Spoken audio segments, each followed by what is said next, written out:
ចឹង system នេះគឺកត់ត្រាមកទាំងអស់ម្ដងដែលធ្វើឲ្យគ្រូងាយស្រួលក្នុងការយកទៅធ្វើជារបាយការណ៍ដោយមិនចាំបាច់ទៅអង្គុយសរសេរឡើងវិញទេជាដំបូងខ្ញុំបាទសូមជម្រាបសួរដល់លោកគ្រូអ្នកគ្រូទាំងអស់គ្នាសូមស្វាគមន៍មកកាន់ Tech Crew Smart នៅក្នុងវីដេអូនេះខ្ញុំនឹងណែនាំលោកគ្រូអ្នកគ្រូពីរបៀបក្នុងការទាញយករបាយការណ៍ប្រចាំឆ្នាំបន្ទាប់ពីលោកគ្រូអ្នកគ្រូបានបញ្ចូលបន្ទុកសិស្សរាល់ខែនីមួយៗរួចហើយអញ្ចឹងដើម្បីទាញយករបាយការណ៍បានគ្រូអ្នកគ្រូតាមដានវីដេអូនេះទាំងអស់គ្នាមកកាន់ screen របស់យើងនៅក្នុង system របស់យើងចូលទៅកាន់បញ្ជីបូកសរុបលទ្ធផលប្រចាំឆ្នាំហ្នឹងមកបន្ទាប់មកវានឹងបង្ហាញទាំងបែបនេះនៅក្នុងនេះវាមាន function ចំនួន7ដែលមានបញ្ជីបូកលទ្ធផលសរុបចំណាត់ថ្នាក់នៃទេសមធ្យោបាយប្រចាំឆ្នាំមុខវិជ្ជាប្រចាំឆ្នាំលទ្ធផលតាមមុខវិជ្ជាសិលឹកថ្នាក់សិលឹកថ្នាក់អញ្ចឹងទៅមើលមុខងារនីមួយៗអញ្ចឹងចំពោះបញ្ជីបូកលទ្ធផលសរុបតើវាមានអ្វីខ្លះនៅក្នុងនោះអញ្ចឹងនៅក្នុងតារាងបន្ទុកសរុបប្រចាំខែ system នឹងកត់យកនៅមុខវិជ្ជានីមួយៗដែលគ្រូអ្នកគ្រូបានបំពេញនៅកន្លែងបញ្ចូលបន្ទុកវានឹងកត់ត្រាមកទាំងអស់គឺថាគ្រូអ្នកគ្រូបានបញ្ចូលនៅសមត្ថភាពមួយជាសមត្ថភាពស្នាមអញ្ចឹងវានឹងកត់ត្រាបន្ទុកមកទាំងអស់ហើយនៅក្នុងបាននេះដែរវាមានបញ្ចប់ត្រឹមសិស្សចំនួនប៉ុណ្ណេះហើយសិស្សនីតិ A មានប៉ុន្មាននីតិ B មានប៉ុន្មានអញ្ចឹង system នេះគឺកត់ត្រាមកទាំងអស់ម្ដងដែលធ្វើឲ្យគ្រូងាយស្រួលក្នុងការយកទៅធ្វើជារបាយការណ៍ដោយមិនចាំបាច់ទៅអង្គុយសរសេរឡើងវិញទេហើយយើងក៏អាចទាញយកជា Excel ទៀតដែរឥឡូវយើងទាញយកជា Excel ហើយយើងបាក់មកទៅចេញជាទម្រង់បែបនេះនេះនៅពេលដែលយើងទាញយកជា Excel វាចេញទម្រង់បែបនេះយើងឃើញថាចេញមកស្អាតមែនតើដែលគ្រូអាចយកទៅកែបន្តទៀតបានបើសិនជាគ្រូមានចំណុចមួយចំនួនឲ្យត្រូវការនៅក្នុង Excel នេះដែរយើងបានបញ្ចូលរូបមន្ត Excel រួចស្រាប់នៅពេលដែលគ្រូ download មកវាមានរូបមន្ត Excel នៅក្នុងកន្លែងបន្ទុកសរុបមធ្យោបាយចំណាត់ថ្នាក់និងនីតិដែលកន្លែងនៅក្នុងបន្ទុកសរុបហ្នឹង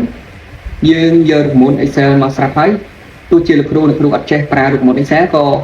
system បានកត់ត្រានៅរូបមន្ត Excel សម្រាប់លោកគ្រូឲ្យស្រាច់យេអញ្ចឹងវាមានភាពងាយស្រួលខ្លាំងមែនទែនតោះឥឡូវយើងទៅមុខងារបន្ទាប់ទៀតចូលមកដល់មុខងារទី2គឺចំណាត់ថ្នាក់និងនីតិអញ្ចឹងចំពោះមុខងារចំណាត់ថ្នាក់នីតិដែរគឺយើងយក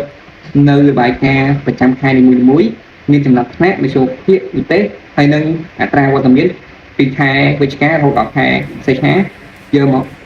ដាក់ក្នុងខេត្តនេះតែមួយតែម្ដងទីគ្រូឃើញថាគឺវាកត់ត្រាមធ្យោបាយចំណាត់ថ្នាក់និងនីតិរបស់ប្រចាំខែនីមួយៗយកមកដាក់នៅក្នុង system សរុបតែម្ដងហើយមានវត្តមានប្រចាំខែនីមួយៗហើយនឹងមុខមធ្យោបាយឈុំនេះ1ឈុំនេះ2និងមធ្យោបាយប្រចាំឆ្នាំដែលគ្រូមិនបាច់ហត់ទៅអង្គុយកត់ត្រាវិញទេដែលវាក្នុង system នេះវាមានទាំងអស់តែម្ដងហើយមានកន្លែង download ជា Excel ទៀតហើយនៅក្នុង Excel នេះដែរក៏នៅក្នុង Excel នេះដែរលោកគ្រូ download ទៅនឹងចេញ template ដូចទៅនឹងយើង preview មើលនៅក្នុង system អញ្ចឹងវាដូចគ្នារបត់មកចូលដល់មុខងារមួយទៀតគឺមធ្យោបាយប្រចាំឆ្នាំចំពោះមធ្យោបាយប្រចាំឆ្នាំនេះដែរគឺ system កត់យកនៅរបាយការណ៍មធ្យោបាយប្រចាំខែនីមួយៗយកមកដាក់នៅក្នុងpage នេះតែម្ដងចឹងឃើញថា system កត់យករបាយការណ៍ប្រចាំខែនីមួយៗមធ្យោបាយប្រចាំឈុំនេះមួយៗយកមកដាក់តែម្ដងហើយមានស្រុកទេសឲ្យទៀតជាងអាចមើលបានចូលមកដល់មួយទៀតមុខងារប្រចាំឆ្នាំអញ្ចឹងចំពោះមុខងារប្រចាំឆ្នាំនេះដែរគឺ system កត់យកនៅមុខវិជ្ជានីមួយៗដែលបានប្រឡងនៅឈុំនេះ1ឈុំនេះ2យកមកដាក់នៅក្នុងចូល system ដើម្បីកត់ត្រាឧទាហរណ៍នេះមុខវិជ្ជាអំណាចមុខវិជ្ជាសមាធិស្ដាប់និងនិយាយយើងបានកត់ត្រាបន្ទុកមកទាំងអស់ម្ដងហើយ